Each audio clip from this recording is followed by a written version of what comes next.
पूज्य बनते जी, आपका गृहस्थ जीवन का क्या नाम रहा है? संतोष कुमार बौद्ध। थोड़ी आवाज़ से बोलना पड़ेगा ना। संतोष कुमार बौद्ध। अच्छा, आपका गृहस्थ जीवन का निवास? गोपालपुरा जनपद जालौन, उत्तर प्रदेश। अच्छा अच्छा अच्छा। आपने ये प्रतिज्ञा कब ली? 1988 में 2 फरवरी को। 2 फरवरी को। बहुत बहुत। अच्छा, और आपकी उपसंपदा कब हुई? 1993 में 15 फरवरी को 10:25। वाह, कहाँ पर? कुशीनगर। उपाध्याय हैं भिक्षु ज्ञानेश्वर महास्तवर। अरे वाह, बहुत अच्छा। आपका बौद्ध धर्म की ओर ही आकर्षण क्यों हुआ, दूसरे धर्मों की तरफ क्यों नहीं? क्योंकि मेरे दाऊ बौद्धिस्ट थे। जीवन से उन्हें उसी उपदेश में हमको दे के उसमें ढाला।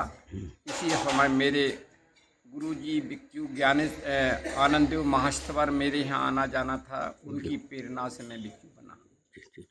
बहुत अच्छे साधु। आप आज माथेरो हैं? अब माथेरो हैं आप? इस्तवर भी। अच्छा, इस्तवर भी पहुँच गया है। 3 वर्ष हो गए। अच्छा, इस्तवर पहुँच गए, 3 वर्ष हो गए। बहुत 33 वर्ष बस। अच्छा अच्छा अच्छा। तो आपने इतने लंबे भिक्षु जीवन में बहुत सारे उतार चढ़ाव देखे हैं। धम्म की वो गतिविधियां भी आपने उस समय में देखा होगा जब बुद्ध धम्म की चर्चा करने के लिए शायद ही कुछ लोग मिलते होंगे। बड़े बड़े हम लोगों ने जी। ये धम्म की प्रति बहुत हमारे गुरुजी ने भी, ये गुरुजी की देन है। जिस समय हमारे गुरुजी इस जनपद जालौन में क्या पूरे देश में इस जाति प्रथा की आग लगी हुई थी, उस समय उनने वीर अचावो तो उनके आशीर्वाद से तो थोड़ा उनने तो ज़्यादा अधिक कष्ट सहन किया। हमने भी कुछ किया, अपमान भी झेला है, सम्मान भी करा था उनके आशीर्वाद। तो इस समय आपको कैसा लगता है? अब हमें जो गति आज के 20 वर्ष पहले जो धम्म की थी वो आगे जाके पीछे को जाती हुई दिखाई दे रही है। शिष्टाचार कम उसका वो पालन हो रहा है। इसके लिए जिम्मेदार कौन है? जिम्मेदार तो भिक्षु ही होते हैं, संघ ही होता है। तो फिर इसको आगे कैसे बढ़ाया जाए?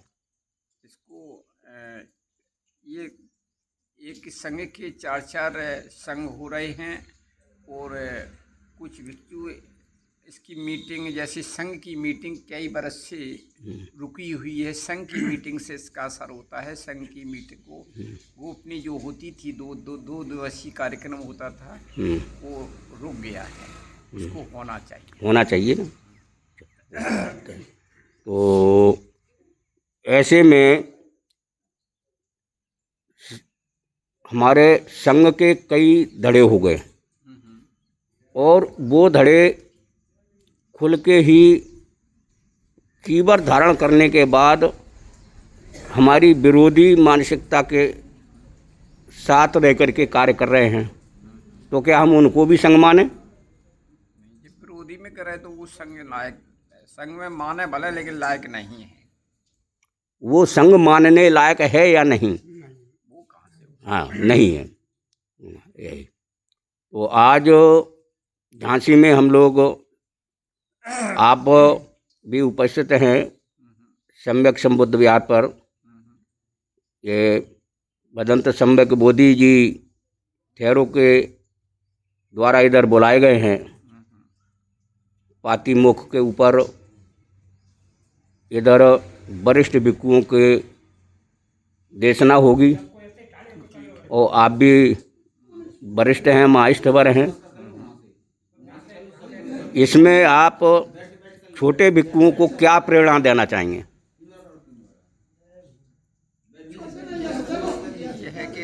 शिष्टाचार पे ये मेरा कहना है, ये धम्म जो है शिष्टाचार पे चलता है।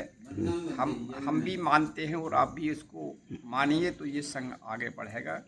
और ये चाहे गृहस्थ जीवन में हो चाहे गृहस्थ जीवन में हो, ये धम्म जो होता है शिष्टाचार पर टिका। आपका भिक्खु जीवन का नाम क्या है?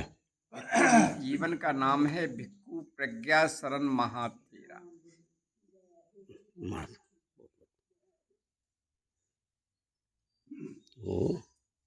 ये थे भदंत प्रज्ञा शरण महाथेरा जी,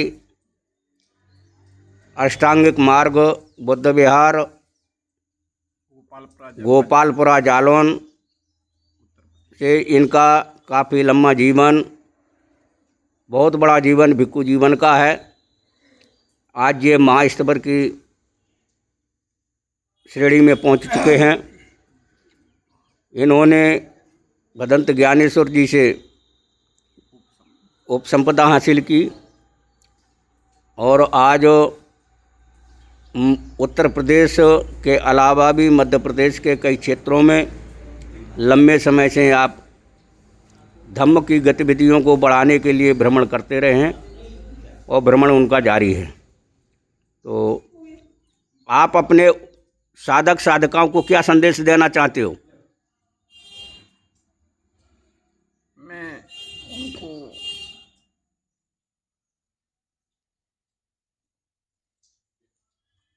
बनते नागसेन और राजा मिलन की ओर की, जो राजा मिलन ने उनकी गोष्ठी हुई उसके ऊपर कुछ चर्चा करें। हाँ, बोलिए। आप उनको अपना आशीर्वाद देना चाहते हैं? शुभकामना करना चाहता हूँ। जो यहाँ पर हमारा उपासक महिला संघ, जो उपासका संघ आएगा, उनको मैं अपनी आएगा। आप तो देश प्रदेश और देश के साधक साधकाओं को क्या संदेश देना चाहते हैं? उनको आशीर्वाद देना चाहता हूँ और मैं कहना चाहता हूँ, इस मार्ग पे चलिए तो अवश्य आपको मंजिल प्राप्त होगी। साध साध।